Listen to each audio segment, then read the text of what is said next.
Gloire à l'Éternel, notre Dieu, notre Père. Amen, amen.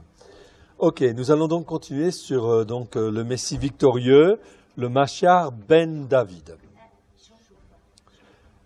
Donc, psaume 22, versets 23 à 26. Donc, ce que Yeshua a accompli à la croix est glorieux depuis 2000 ans déjà. Il a tout accompli afin que la gloire vienne sur la terre. Bien. Voyons en fait ces versets. Je publierai ton nom parmi mes frères. Ok, voilà donc ce qui est écrit ici dans le psaume 22. Et c'est repris en fin de compte dans Marc chapitre 3, versets 32 à 35.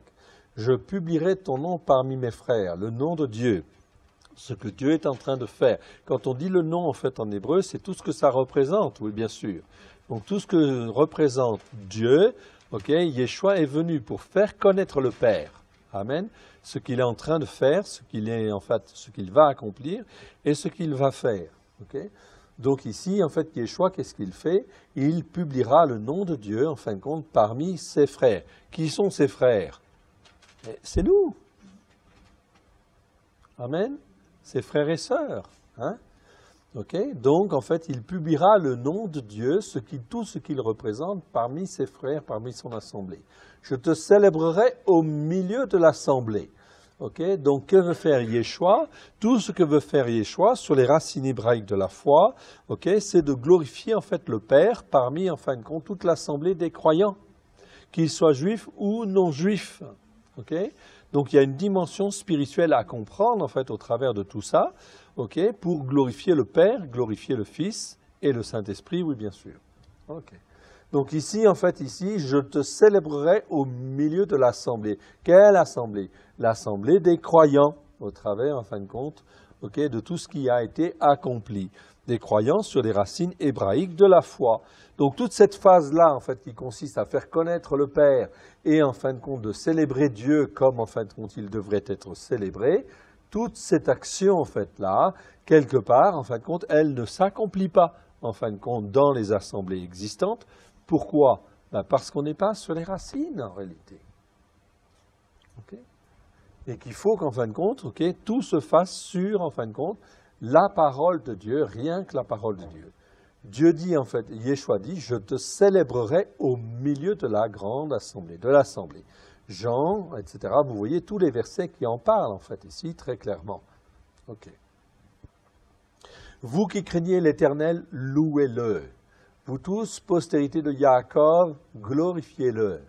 Donc ici, c'est très important, en fait, ici, on raccroche bien, en fait, ici, vous qui craignez l'Éternel, on est dans la crainte de l'Éternel, de ce que l'Éternel, Dieu le Père, en fait, fait et organise. C'est lui le maître de toutes les circonstances, de toutes les choses. Dans tout ce qui va venir, ok, même s'il va y avoir beaucoup de grèves, ok, ça commence déjà pas mal, ok, même s'il y a des crises financières, même s'il y a tout cela, toutes ces choses-là, Dieu le permet. Il a un but derrière tout ça. C'est pas un masochiste, hein, c'est pas du but de nous mettre en fait dans la détresse pour qu'on soit dans la détresse et que ce soit simplement une punition ou des choses comme ça. Non. Dieu permet toutes ces choses afin que le salut germe sur la terre et que le plus de gens qui sont égarés à droite ou égarés en fait à gauche puissent se poser les bonnes questions et dire « Ah, ta Torah est la vérité au travers de Christ Yeshua avec grâce et vérité. » Amen. Vous tous, postérité de Yaakov. Donc ici, on voit bien en fait ici qu'il y a bien une descendance en fait ici, que nos pères dans la foi, c'est Abraham, Yitzhak, Yaakov. Pourquoi Yaakov? Ben, quand on étudie la foi de Yaakov, on aura l'occasion de faire en fin de compte cela à la fin de l'année. On parlera de la foi d'Abraham, d'Yitzhak et de Yaakov. C'est extrêmement riche. Okay?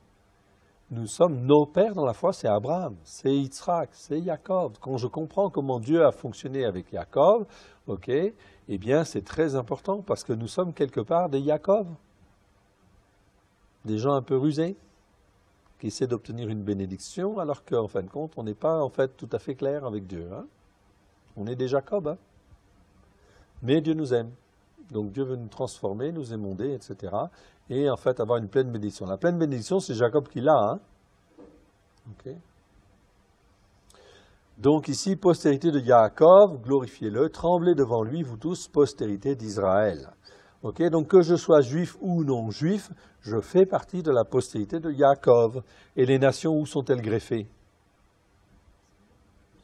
Oui, d'accord. Mais par rapport à Yaakov, qui est-ce qui a la bénédiction en fait de Yaakov après? C'est Ephraïm. Yosef? Oui, Ephraim et Manassé. Donc c'est Ephraim. Ephraim sera un peuple plus grand que Manassé, qui est un peuple de croyants. Souvenez-vous, Yaakov, il fait comme ça. Sur la tête d'Ephraim, il met sa main droite. Et sur la tête de Manassé, la main gauche. Est-ce qu'il aime moins Manassé, en fin de compte? Non. C'est parce que Manassé sera en fait une bénédiction, d'accord, mais pour le peuple juif.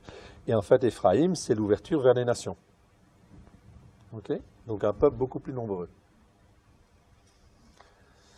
Car il n'a ni mépris ni dédain pour les peines du misérable, en fait, ici, et il ne lui cache point sa face, mais il l'écoute quand il crie à lui. Ok, donc c'est Annie, c'est bien misérable ici. Ok. Tu seras dans la grande assemblée l'objet de mes louanges, j'accomplirai mes vœux en présence de ceux qui te craignent. Ok. On continue dans ce psaume. Ok, verset 27, les humbles. Donc tout à l'heure, on a vu en fin de compte ici, Annie. Annie, c'est les misérables ou le pauvre. Ok, les peines du misérable, c'est Annie. Ok, donc je vous souligne ce mot-là parce que ce mot-là, en fait, ici est traduit par misérable, mais l'autre n'est pas toujours traduit comme il faut non plus. Voilà. Les humbles, en fait, ici, mangeront et se rassasieront. Ceux qui cherchent l'Éternel le célébreront. Que votre cœur vive à toujours. Ok? Donc le mot humble, en fait, ici, c'est anavim. Anav au singulier, anavim au pluriel. Ce n'est pas le mot ani qu'on a vu tout à l'heure. Mais ces deux mots, ani et anavim et anav, sont toujours traduits de manière, en fait, pas très logique. C'est un peu mélangé. Des fois misérable, des fois humble, etc. Ce n'est pas clair, en fin de compte, dans les versets. Alors qu'en fin de compte, ici, il y a toujours, en fin de compte, une bénédiction tout à fait particulière aux humbles. Donc les versets, en fait, où il y a le mot anav ou anavim, il faut mettre humble à la place, parce que ça, en fait, montre bien que la bénédiction vient sur les humbles. Amen. Et ce n'est pas parce qu'on est malheureux ou pauvre qu'on est humble. D'accord? La Bible fait la différence. Les traductions ne font pas la différence. Attention. Que votre cœur vive à toujours. Toutes les extrémités de la terre penseront à l'Éternel, ils se tourneront vers lui. Toutes les familles des nations se prosterneront devant ta face. Voilà ce qui est écrit dans le psaume 22, en fait, ici, ok, où on parle, en fait, ici, en fin de compte, de nations qui se prosternent devant ta face. C'est la même chose, en fin de compte, que, en fait, la bénédiction qui est donnée à Abraham.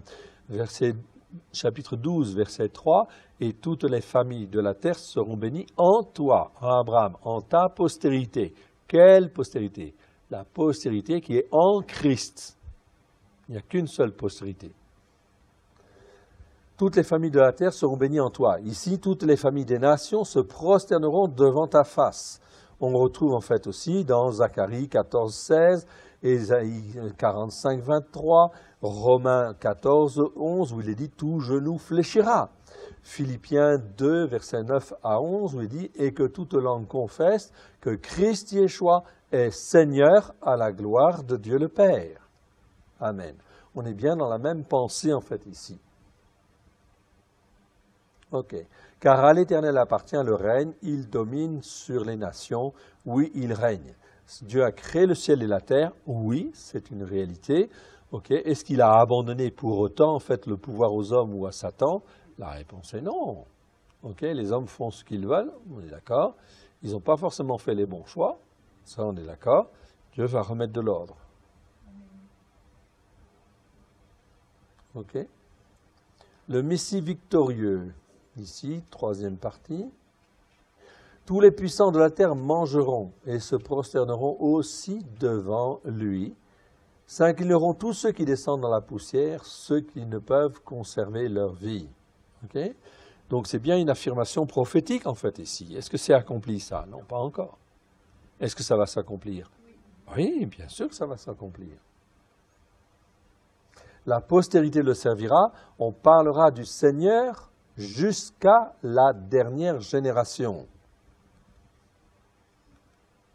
du Seigneur, Adonai. Ici, le mot est au pluriel, faisant allusion au Père, au Fils et au Saint-Esprit. Littéralement, mes seigneurs. C'est Adonai, en fait, ici. C'est un pluriel, hein. Donc, on le traduit par Seigneur, c'est bien, mais il faut toujours penser à Seigneur, en fait, au pluriel. Oui. Oui. Oui. C'est jusqu'à la dernière génération. Quand elle viendra, elle annoncera sa justice. Ok? Elle annoncera son œuvre au peuple nouveau-né. Ok? Quand elle viendra, ok, cette dernière génération, et nous sommes cette dernière génération, hein? Il n'y en a pas d'autres, enfin il y en a d'autres après, mais nous verrons ces choses-là. Hein? Nous sommes dans des temps prophétiques, ok, donc nous verrons toutes ces choses-là en fait s'accomplir. Nous sommes la génération qui voyons ces choses-là. Quand elle viendra, elle annoncera sa justice. Quelle justice? Ah, c'est tzedaka ici, c'est pas tzedek. Donc justice, c'est tzedek en hébreu ou tzedaka. Mais tzedaka, c'est toujours sa justice, mais plus exactement la justification que l'Éternel accorde au travers du sacrifice de Yeshua, du Mashiach fait homme. C'est-à-dire, tzedaka, c'est la justice obtenue par le Messie. Amen. C'est très important, qui est conforme à la justice de Dieu, à tzedek, mais en fait, dans les prophètes, quand j'utilise en fait ce mot-là, que je regarde ce mot-là dans tous les versets, ce mot-là me parle toujours de la justice qui est obtenue par le Mashiach. Amen. C'est le Messie qui me rend juste. Est-ce que moi je suis juste? Non. Christ est juste. On apprend à être juste, plus juste, mais est-ce qu'on est juste? Non. Nous sommes justifiés par Christ. Amen. Et on apprend. Et comment on apprend? En écoutant la Torah pour la mettre en pratique. Ok? Mais si je n'écoute pas la Torah pour la mettre en pratique, je ne peux pas être considéré comme juste. Ce n'est pas possible. Dieu connaît les cœurs, hein? On est bien d'accord? Et tout le monde n'a pas connu la Torah au travers des siècles passés, et pourtant il y en a qui sont dans le ciel. Okay? Dieu connaît, Dieu sait et Dieu juge. C'est celui qui fait la volonté de Dieu qui rentre dans le royaume de Dieu. Donc compte tenu des circonstances et des choses, si les personnes ont fait la volonté de Dieu, ok, donc lui il sait évaluer, il sait faire, etc. Ok, c'est lui qui juge, ok, il est le seul juge par rapport à ça. Nous on ne peut pas dire lui monte pas, etc. Ok, ça c'est Dieu qui juge. Mais une chose est certaine, il n'y a pas 36 vérités, il n'y a que la Torah qui est la vérité. Donc aujourd'hui, les choses s'ouvrent, on comprend plus de choses, on ressent en fait les choses parce que vraiment, en fin de compte, le mensonge, ça ne doit pas exister avec Dieu. Hein. Il faut recaler les choses. Hein. Ok. Donc ici, on est dans le verset, en fait, ici, 32. Quand elle viendra, elle annoncera sa justice, elle annoncera son œuvre au peuple nouveau-né. Ok. Ensuite, on passe au psaume 30. Psaume 30, en fait, versets 1 à 5. Donc, c'est un psaume de consécration après la résurrection. Okay? Donc, c'est très important. Au travers de Yeshua ressuscité, le croyant peut dédicacer son propre corps à l'Éternel afin d'être le temple du Saint-Esprit, une habitation de Dieu en esprit. Ça, c'est un langage que vous connaissez, évidemment. Et ici, c'est la consécration, en fait, du temple. C'est un psaume sur la dédicace. Okay, cantique pour la dédicace de la maison de David. Donc ça a été écrit 1000 ans avant. Okay, mais ça parle de nous. Hein. Je t'exalte, ô Éternel, car tu m'as relevé. Tu n'as pas voulu que mes ennemis se réjouissent à mon sujet. Lorsque je donne mon cœur et ma vie à Yeshua. Okay, Dieu me ressuscite, Dieu me relève. Okay, et il n'a pas voulu que mes ennemis se réjouissent à mon sujet. Et Éternel, mon Dieu, j'écris à toi et tu m'as guéri. Éternel, tu as fait remonter mon âme du séjour des morts, c'est-à-dire que mon âme n'est pas destinée, en fin de compte, au séjour des morts. Ok, ça veut dire quoi? Celui qui croit en Yeshua, il a la vie éternelle. C'est écrit. Donc la vie éternelle, c'est la vie qui est éternelle. Ok? Donc pour l'âme, c'est-à-dire notre âme, en fin de compte, a la vie éternelle avec Christ, auprès, en fin de compte, de Dieu. C'est ça que ça veut dire. Mais l'âme, elle ne meurt jamais. Hein? Okay? Notre corps meurt, mais l'âme, elle dure tout le temps. Mais avec Dieu ou pas avec Dieu. Donc il vaut mieux être en fait avec Dieu. Ça c'est clair. Tu as fait remonter mon âme du séjour des morts. Tu m'as fait revivre loin de ceux qui descendent dans la tombe ou dans la fosse. Ok. Ici, en fait, ce n'est pas le même mot que tout à l'heure. Ok. Donc c'est bord. Ok. C'est mieux de traduire par tombe, en fait, ici. Ça veut dire fosse, en fait, aussi. Bon, ça dépend. Enfin, mais c'est mieux de dire tombe, en fait, ici. Chantez à l'Éternel, vous qui l'aimez, célébrez par vos louanges sa sainteté. Ok.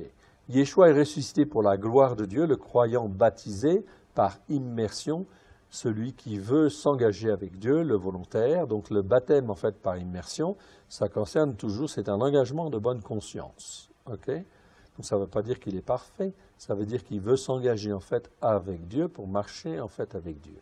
Dans ce cas-là, si son attitude de cœur est sincère, Dieu le prend pour en faire un peuple à sa gloire.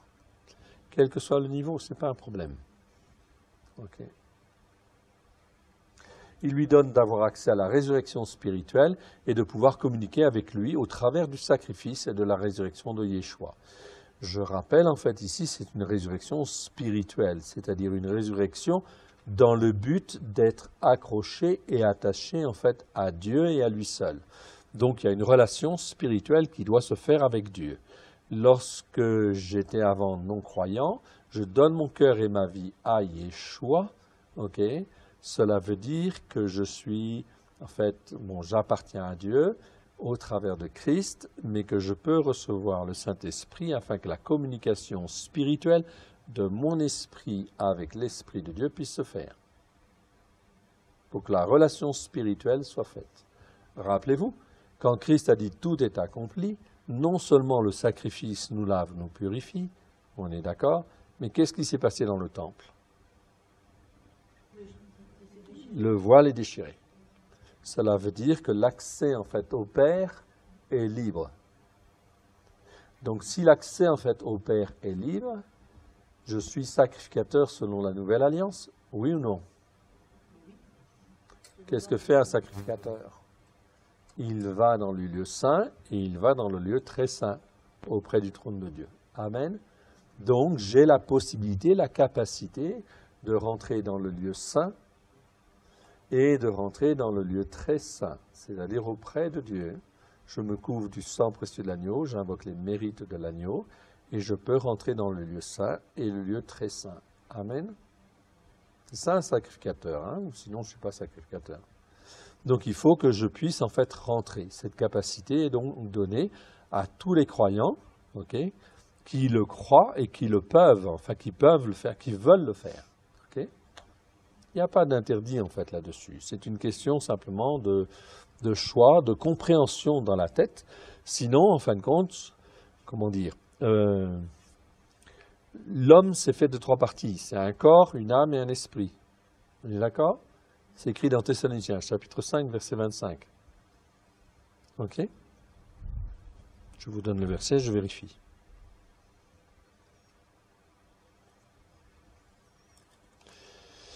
Alors, oui, c'est bien ça. Non, c'est verset 23, pardon. 1 Thessaloniciens 5, 23. Que le Dieu de paix vous sanctifie lui-même, tout entier, et que tout votre être, l'esprit, l'âme et le corps soient conservés irréprochables lors de l'avènement de notre Seigneur Yeshua HaMashiach. Amen. Esprit, âme et corps. Donc, quand je donne mon cœur et ma vie à Yeshua, j'ai un corps, j'ai une âme et j'ai un esprit. Et cet esprit, si je reçois l'Esprit de Dieu, mon esprit est ravivé par l'Esprit de Dieu. D'accord? Pour me permettre de communiquer avec Dieu. Sinon, comment je communique avec Dieu? Je ne peux pas communiquer avec Dieu. Je peux communiquer avec Dieu parce que je reçois le Saint-Esprit. Et quand je reçois le Saint-Esprit, mon esprit est renouvelé. Cela va sanctifier mon âme et sanctifier mon corps. Ok? C'est le bain du Saint-Esprit, la régénération du Saint-Esprit. Le bain dans la parole de Dieu et la régénération du Saint-Esprit. Amen? Dont parle Paul. Donc il faut que mon esprit communique avec l'Esprit de Dieu. Ok? C'est-à-dire que je deviens spirituel. C'est ça que ça veut dire spirituel dans le Brit Hadasha. On verra tous ces versets de toute façon. Okay.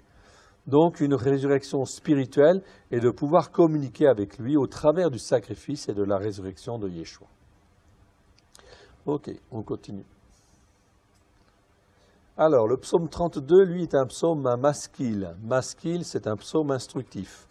Donc, vous avez 13 psaumes sur les 150 psaumes qui sont des psaumes maskil ou maskilim au pluriel. Ces psaumes sont très importants parce qu'on les traduit, en fait, ici pas toujours très bien. Ok. Ici, on traduit souvent par psaume, mais en fait, c'est psaume instructif. Donc, il y a toujours le mot maskil, en fait, en hébreu, dans le premier verset de ces psaumes. Et ce psaume exprime pleinement la grâce de Dieu. Heureux celui à qui la transgression est pardonnée, celui dont le péché est couvert. Donc, maskil, ça veut dire psaume instructif. C'est ça. Heureux le fils d'Adam à qui l'Éternel n'impute pas l'iniquité. Donc ici, on nous parle des transgressions, des péchés et des iniquités. Donc c'est très important de savoir ce que c'est qu'une transgression, un péché, une iniquité. Et dans l'esprit duquel il n'y a point de fraude. Okay. Donc ça exprime la grâce pleine et entière de Dieu. Tant que je me suis tu, mes os se sont consumés. C'est-à-dire que je dois, avec ma bouche, confesser mes transgressions, mes péchés, mes transgressions, mes iniquités. Okay. Par mes plaintes tout au long de la journée, donc mes os se sont consumés. C'est-à-dire qu'en fin de compte, eh bien, je suis en train de dépérir dès lors que je ne confesse pas. Quand je confesse mes péchés, mes transgressions, mes iniquités, je reviens à la vie. Amen, parce que Dieu est fidèle et juste pour pardonner.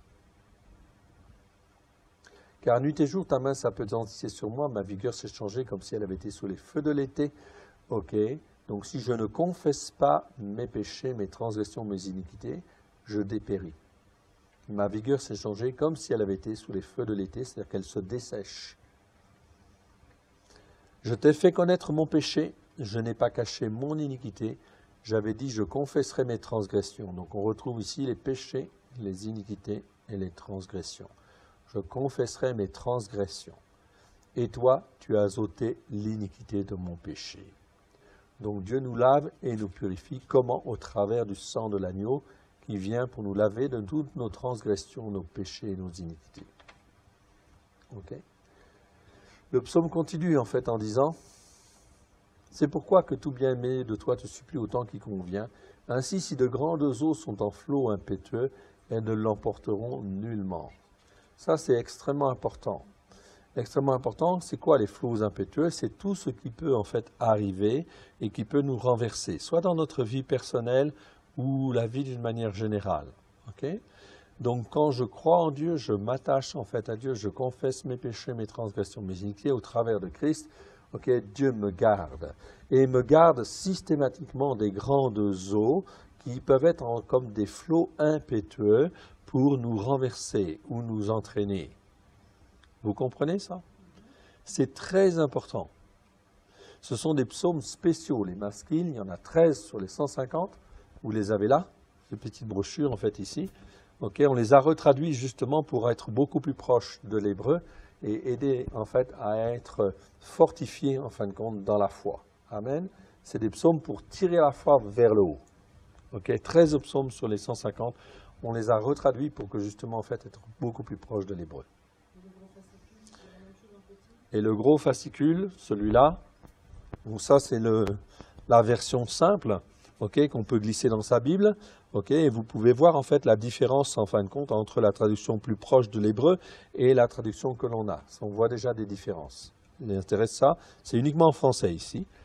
Et ça c'est la version en fait étude. Vous avez en fait même le texte en fait en hébreu, le texte en phonétique pour ceux qui veulent apprendre en fait l'hébreu. Et vous avez la traduction française que vous avez là en fait ici, c'est la nôtre.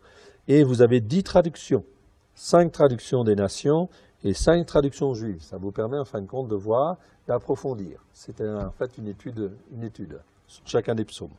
C'est aussi intéressant. Donc ça, c'est des psaumes. 13 psaumes sur les 150 sont des psaumes maskil, des psaumes instructifs pour tirer la foi vers le haut. Et c'est très important parce qu'en l'espace de quelques psaumes, David, notamment, il n'y a pas que David, mais quand il comprend quelque chose, en fait, dans l'espace de quelques versets, il va en fin de compte exprimer sa foi sur ces versets et effectivement, il va obtenir la délivrance, il va obtenir la victoire. Amen. C'est dans le but de tirer la foi vers le haut. C'est très important. Donc ici, les grandes eaux ne l'emporteront nullement. Cela veut dire que quelles que soient les grèves, les circonstances qui peuvent arriver, si je suis en fait attaché en fait à Dieu, ok, c'est pas un problème. Les grandes eaux ne peuvent pas en fin de compte me toucher. Amen. C'est très important.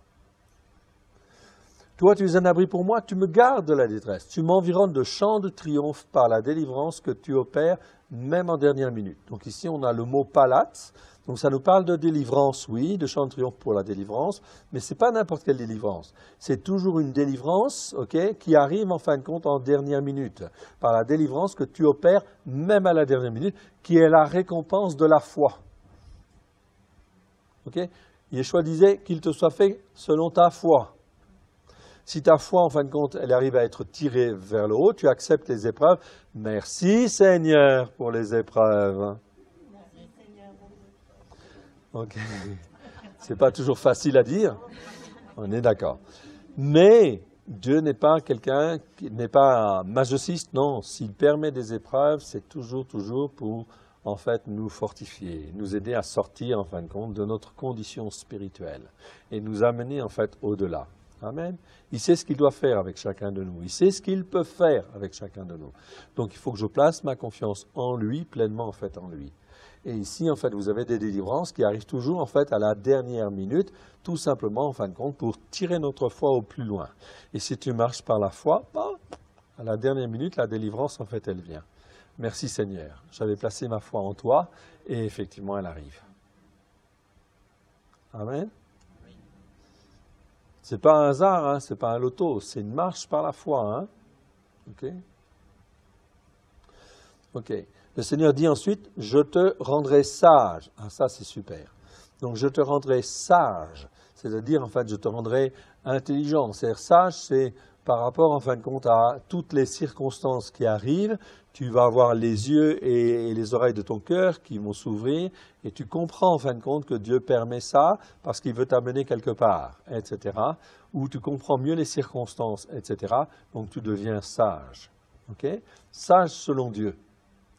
Et cette sagesse selon Dieu, elle est très importante. C'est pour ça que David, était un homme de foi, un homme selon le cœur de Dieu.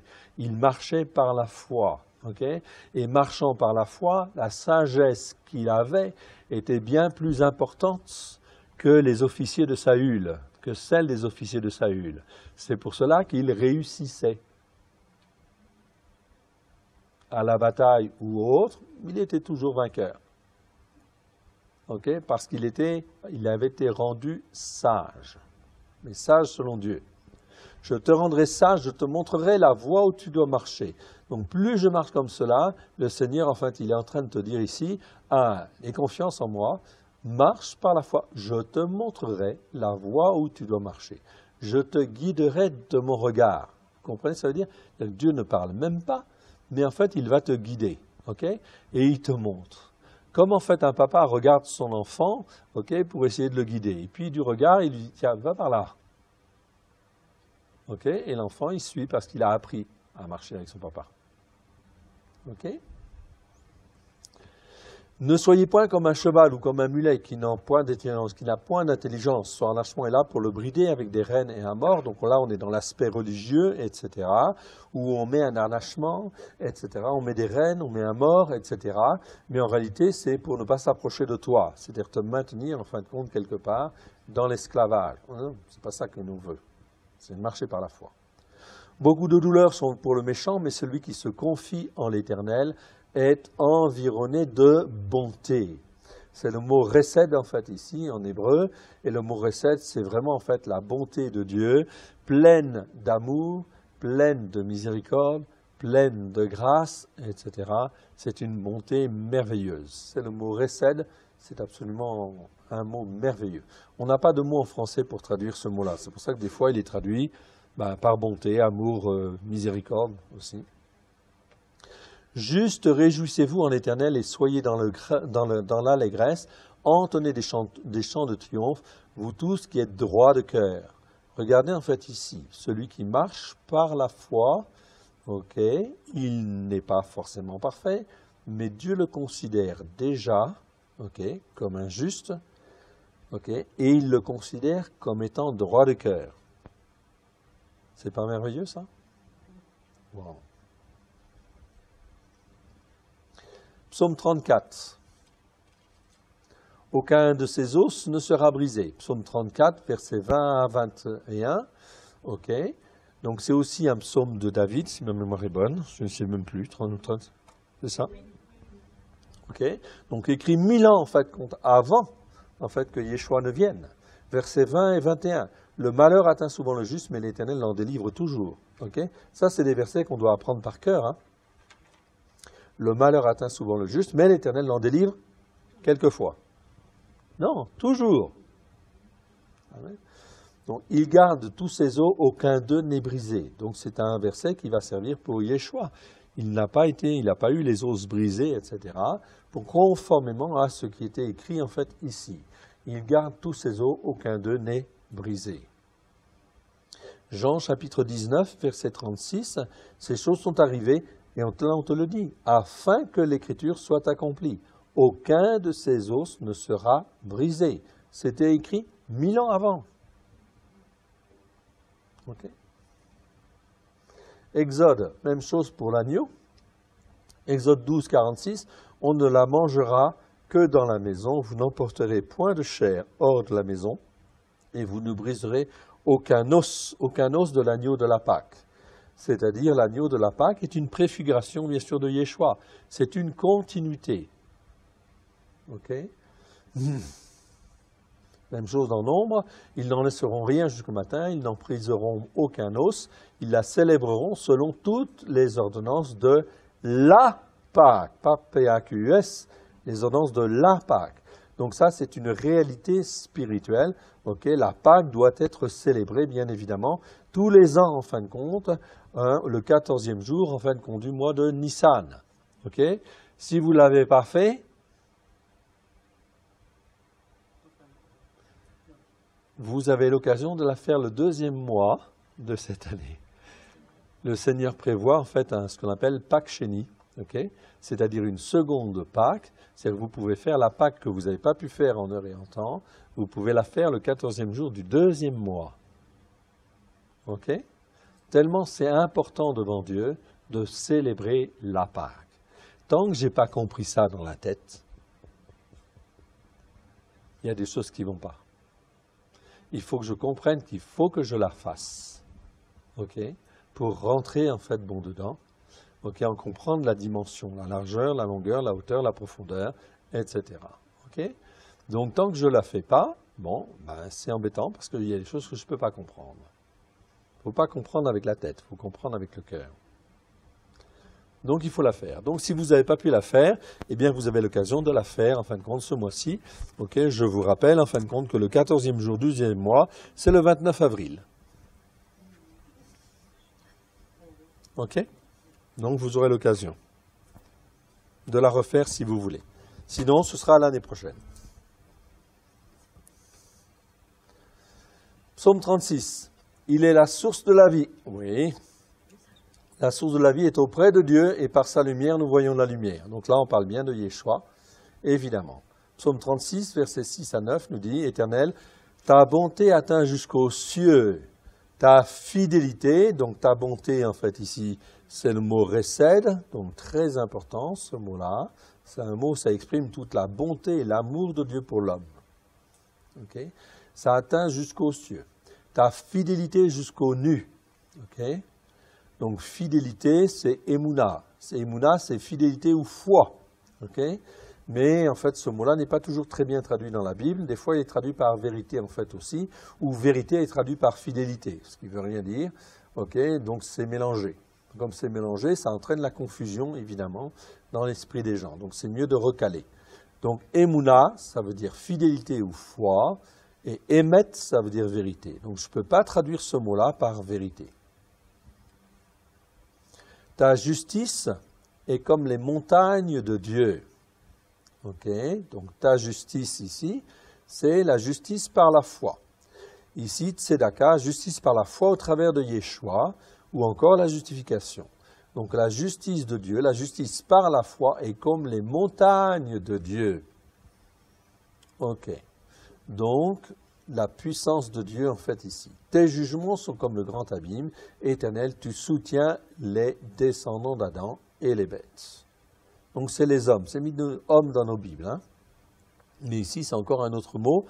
Donc pour dire homme, en fait on avait vu Ish, on avait vu Enoch, et là en fait on voit Adam. Donc Adam en fin de compte aussi, c'est Adam le premier, mais c'est aussi en fin de compte le mot homme dans certains versets. Donc ici c'est descendant d'Adam, tu soutiens les descendants d'Adam et les bêtes. Combien est précieuse ta bonté? Bonté, c'est Chesed ici, ô Dieu. Okay. Ici, c'est plus le même mot en fait que là. Parce que là, j'ai Dieu, c'est El, et ici, Dieu, c'est Elohim. D'accord? Donc ici, El, c'est la puissance de Dieu. Et ici, en fait, ô Dieu, c'est Elohim, c'est un Dieu pluriel. Donc ici, j'ai quoi? J'ai Dieu, la parole de Dieu, l'Esprit de Dieu.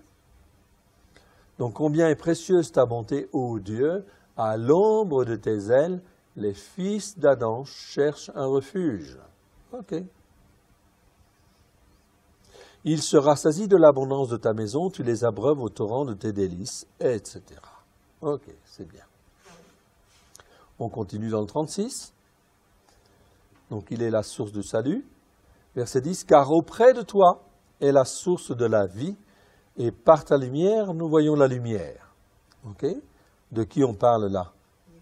Eh bien oui, ça va de soi. Il est la source de la vie et il est la lumière. Il est la lumière du monde. C'était écrit déjà 1000 ans avant. Hein? Ok. Étends ta bonté sur ceux qui te connaissent et ta justice sur ceux dont le cœur est droit. Donc bonté, c'est bien Chesed en fait ici, pas de problème. Sur tous ceux qui te connaissent. Et ta justice, Tzedaka, okay, sur ceux dont le cœur est droit. Donc la justice par la foi, en fait, ici, Tzedaka. Ok. Donc la justice par la foi. La justice par la foi, c'est extrêmement important. Comment Abraham a-t-il été justifié? Par sa foi. C'est la première fois où le mot Tzedaka il apparaît, c'est avec Abraham. Okay? Parce qu'il a marché par la foi, il est justifié. Pas parce qu'il était parfait, parce qu'il a marché par la foi. Ok. Que le pied de l'orgueil ne m'atteigne pas, que la main des méchants ne me fasse pas fuir. Très bien. Okay. Et verset 13. Déjà tombent ceux qui commettent l'iniquité, ils sont renversés, ils ne peuvent se relever. Okay. Donc, iniquité, c'est important de comprendre ce que c'est que l'iniquité, de comprendre le péché et comprendre en fait la transgression. Okay. En résumé, en fait, le péché, c'est manquer le but que Dieu a prévu pour moi. C'est ça un péché. Quand tu ne fais pas ce que Dieu a prévu pour toi, c'est un péché. La transgression, c'est très clair. Tu n'obéis pas à la Torah, tu es un transgresseur. Ça va? Tu ne fais pas Shabbat, tu es un transgresseur. Ok? C'est clair. Ok? Et en fait, il y a des versets qui disent « Maudit soit celui qui n'écoute pas les paroles de cette Torah pour la mettre en pratique. » Ok? Alors, en fait, je peux faire en fait l'autruche, hein, et puis dire en fin de compte, oui, moi j'ai le Nouveau Testament, j'ai pas besoin en fait de la Torah, etc. Mais ça ne change pas la Torah pour autant. Okay? La Torah, elle est là. Dieu écrit ça, okay? C'est valable pour tout le monde. Okay? Donc ça entraîne des malédictions. Dès lors que je n'obéis pas à la Torah, ça entraîne automatiquement des malédictions pour moi et pour mes enfants. Malédiction ou iniquité. L'iniquité, c'est pareil. Ce sont en fait des formes de malédiction. Donc ils sont renversés et ils ne peuvent se relever. Psaume 40. Très important en fait aussi, ce passage. Psaume 40, versets 7 à 10, nous parle en fait bon de Yeshua. Oui, bien sûr. Okay, je cite souvent ce passage-là. Okay, et vous le connaissez en fait. Très important. Tu ne désires ni holocauste, ni offrande. Tu m'as ouvert les oreilles. Tu ne demandes ni holocauste, ni victime expiatoire. Ok. Alors je dis, voici je viens avec le rouleau du livre écrit pour moi. C'est David qui écrit ce psaume, mais Yeshua le reprend. Ok. Il dit en fait, il vient vers Dieu et puis il dit, voici je viens avec le rouleau du livre écrit pour moi. Je veux faire ta volonté, mon Dieu, et ta Torah est au fond de mon cœur. Vous pouvez vérifier, hein? C'est bien marqué Torah en fait ici, hein? C'est Torah en hébreu. Donc il vient vers Dieu, Elohai, je veux faire ta volonté, Elohai, mon Dieu. Et il dit, ta Torah est au fond de mon cœur.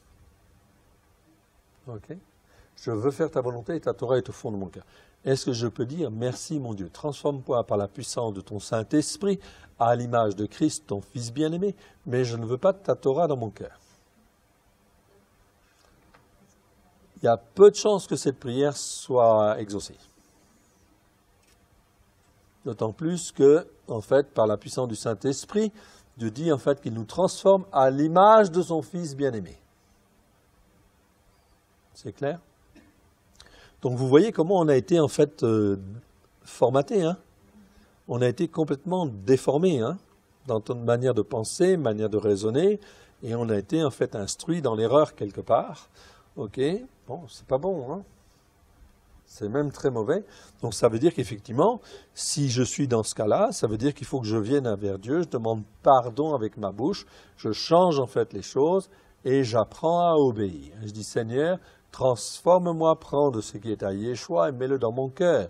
Si la Torah est dans son cœur, alors mets-la dans mon cœur, écris-la avec grâce et vérité à la gloire de ton Saint-Nom. Amen. Ok. Donc, ta Torah est au fond de mon cœur. Vous pouvez vérifier le texte en hébreu. Hein? Okay. J'annonce la justice dans la grande assemblée. Voici, je ne ferme pas mes lèvres, Éternel, tu le sais. Okay. Ici, le mot justice, c'est tzedek. Donc là, c'est la justice immanente de Dieu. C'est la vraie justice, la justice parfaite de Dieu. Tzedaka, c'est un mot qui vient de ce mot-là.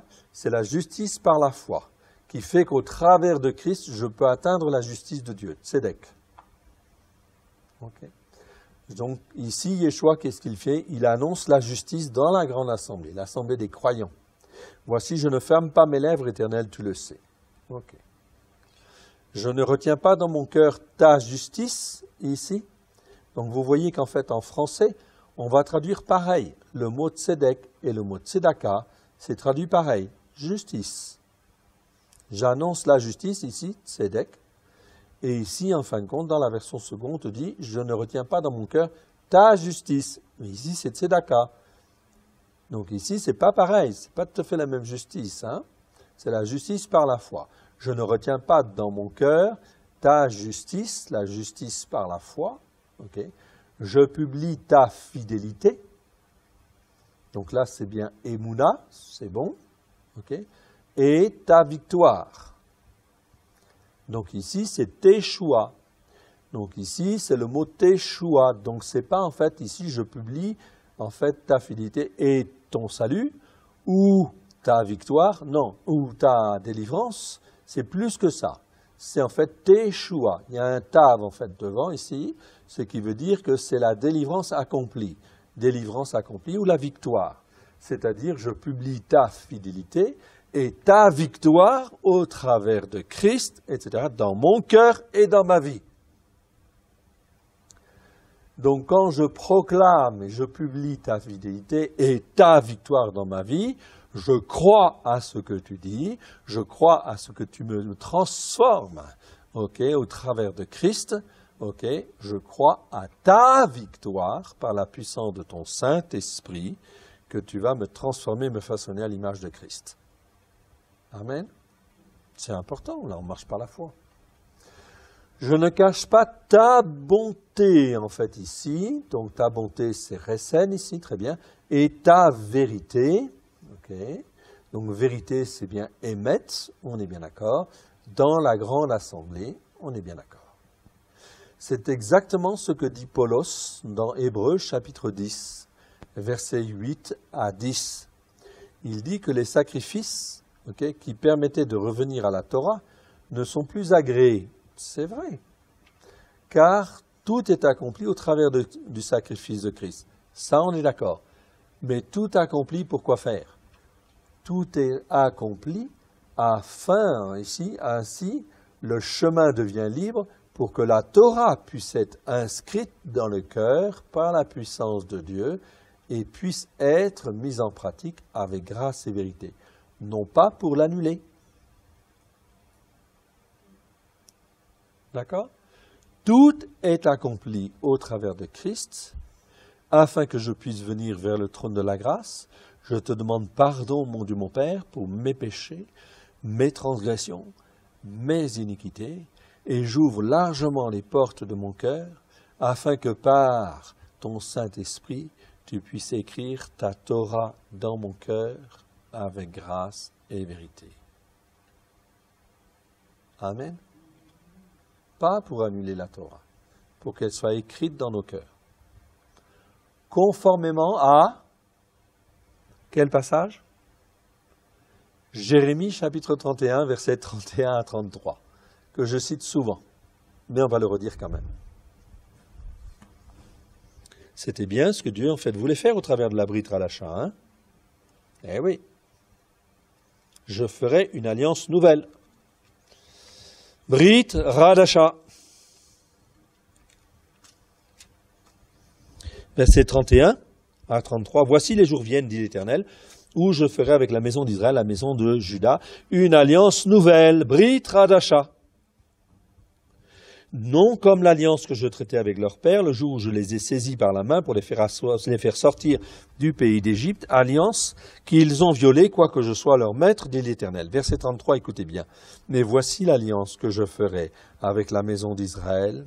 Après ces jours-là, dit l'Éternel, je mettrai ma Torah au-dedans d'eux, je l'écrirai dans leur cœur, et je serai leur Dieu, et ils seront mon peuple. Amen. C'est clair. L'alliance nouvelle, c'est au travers de Christ, la capacité d'ouvrir son cœur, de demander pardon en fait à Dieu, d'avoir un cœur repentant, afin que lui, il écrive par la puissance de son Saint-Esprit, sa Torah dans nos cœurs avec grâce et vérité. Conformément à Jérémie 31, versets 31-33. Passage qui est repris également dans Hébreux, chapitre 8 et Hébreux, chapitre 10. Vous pouvez vérifier. Donc, mais ce n'est pas pour annuler la Torah. Non. Trahison de Judas. Donc ici, psaume 41. Psaume 41, c'est toujours un psaume de David, si ma mémoire est bonne. Je vérifie. Hein, c'est psaume de David? Je ne sais plus. Alors, 41.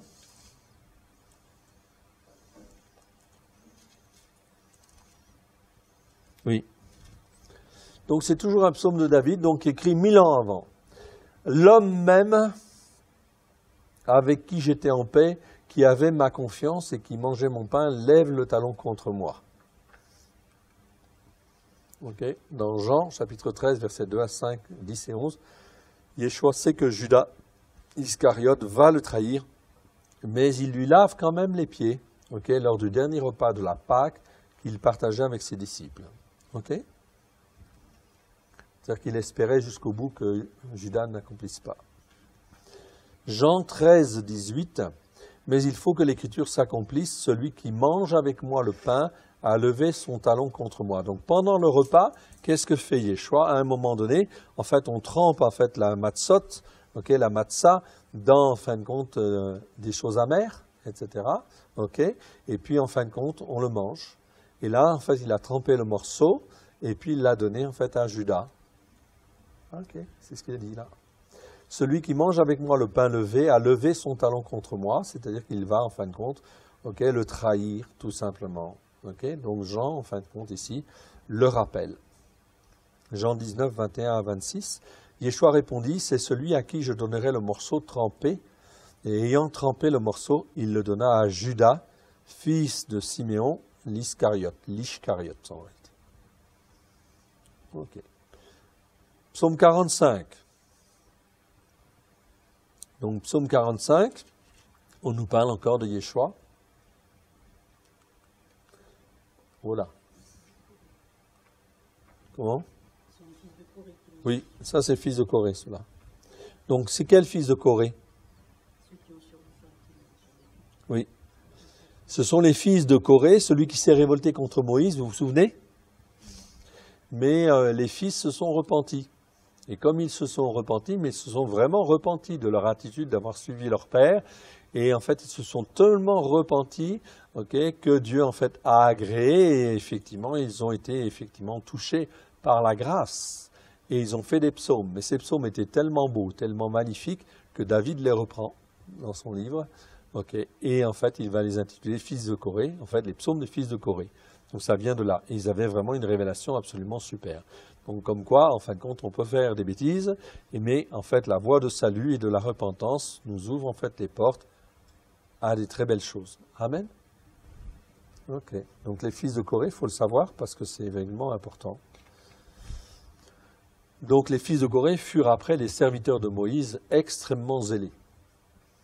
Donc au chef des chantres sur Shoshanim, Maskil des fils de Corée. C'est un maskil en fait en plus, donc un psaume instructif. Maskil des fils de Corée ici, cantique des bien-aimés.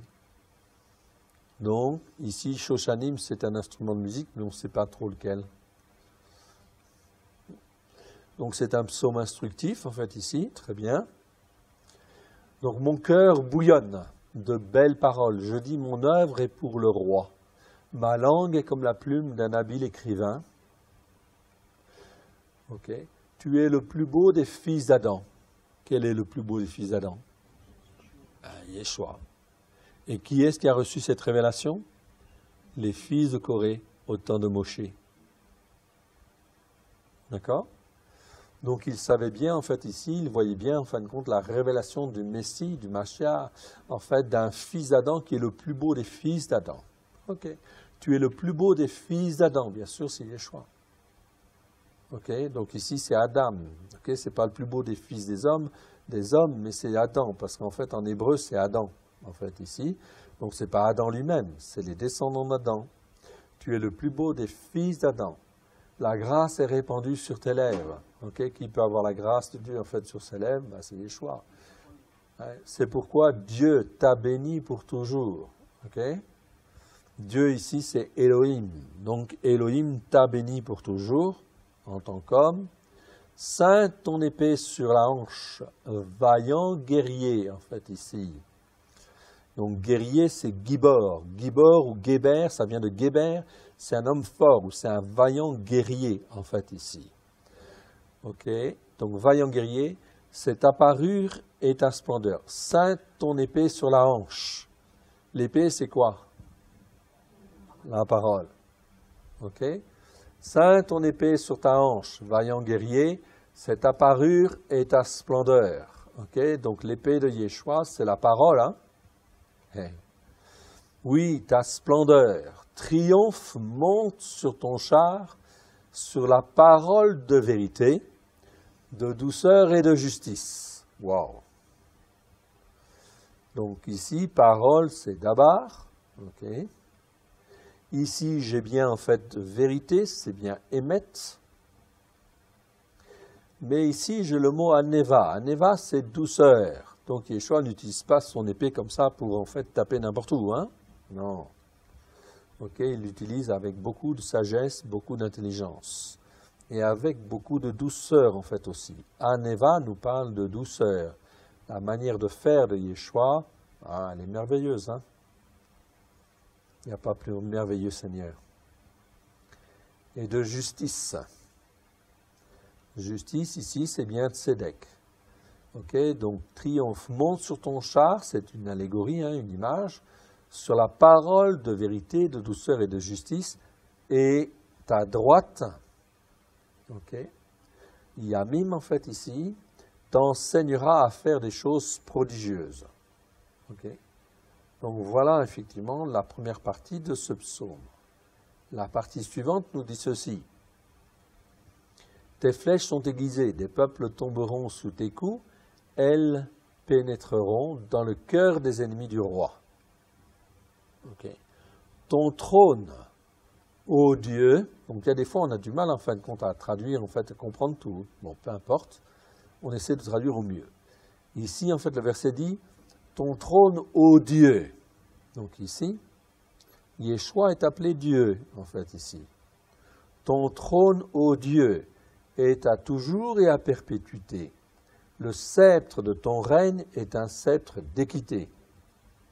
Okay. Nous voyons là que Yeshua est appelé Dieu par le Saint-Esprit lui-même. Okay. Dans la pensée hébraïque, il n'y a donc pas de problème avec cette appellation. Ceci vient encore totalement contredire ceux qui ne reconnaissent pas que Yeshua est aussi Dieu quelque part. Okay. Michor nous parle en fait d'équité. Donc ici, le sceptre de ton règne est un sceptre d'équité, oui bien sûr. Tu aimes la justice. Donc ici, c'est Tzedek, okay, la justice par rapport à Dieu. Et tu hais la méchanceté. Méchanceté, en fait, ici, c'est Récha. Récha, la méchanceté, c'est le fait de, comment dire, de persévérer dans la désobéissance, en fait, à Dieu. Ça, c'est de la méchanceté. Celui qui persévère à ne pas vouloir écouter, okay, il est considéré comme méchant. Okay? Ce n'est pas méchant au sens d'être méchant, okay, agressif, tout. Le mot Récha peut avoir ce sens-là, mais en fait, la plupart du temps, celui qui est méchant, en fait, selon Dieu, c'est celui qui n'écoute pas et qui persévère à ne pas vouloir écouter. Celui-là, c'est méchant. Tu hais la méchanceté. C'est pourquoi, ô Dieu, donc ici encore, Yeshua, en fait, ici, est appelé Dieu par le Saint-Esprit. OK? Donc, c'est pourquoi, ô Dieu, ton Dieu, okay? Donc ici, je vois que le mot Dieu est utilisé pour Yeshua, ô Dieu, et ton Dieu, c'est Dieu le Père. Ici, quelque part, ton Dieu, c'est toujours Elohim. Ton Dieu t'a oint d'une huile de joie au-dessus de tes compagnons. Okay? C'est le mot raver. Ça veut dire ami, compagnon ou collègue. Ok. De ton compagnon, ou on pourrait dire même de tes frères, si tu veux. Mais ce n'est pas tout à fait le mot frère, quand même. Hein? La myrrhe et les aloès, les casses, parfument tous tes vêtements. Dans les palais d'ivoire, les instruments à cordes te réjouissent. Ok. Donc ici, j'ai traduit, en fait, on a retraduit de manière, en fait, exacte. La myrrhe, c'est toujours au singulier. Les aloès et les casses, c'est au pluriel, mais je ne sais pas pourquoi. Je n'ai pas trouvé encore. Gloire à Dieu, on a toujours des choses à découvrir. Okay. Le psaume continue et nous dit ceci. Ce psaume d'adoration se termine par ces versets. Tes fils seront à la place de tes pères, tu les établiras comme des princes sur tout le pays. Je ferai en sorte que l'on se souvienne de ton nom, de génération en génération. Ok, donc c'est comme si c'était Yeshua qui parlait, qui disait « Je ferai en sorte que l'on se souvienne de ton nom, Père très saint, de génération en génération. Ainsi les peuples te rendront hommage à toujours et à perpétuité. » Ok, donc 18, ok, on a bien effectivement ici les mots. Ok, on continue avec Yeshua reçu des dons pour les hommes. 4h15, je fais une pause maintenant ou je continue un petit peu avec cela? On fait une petite pause, voilà.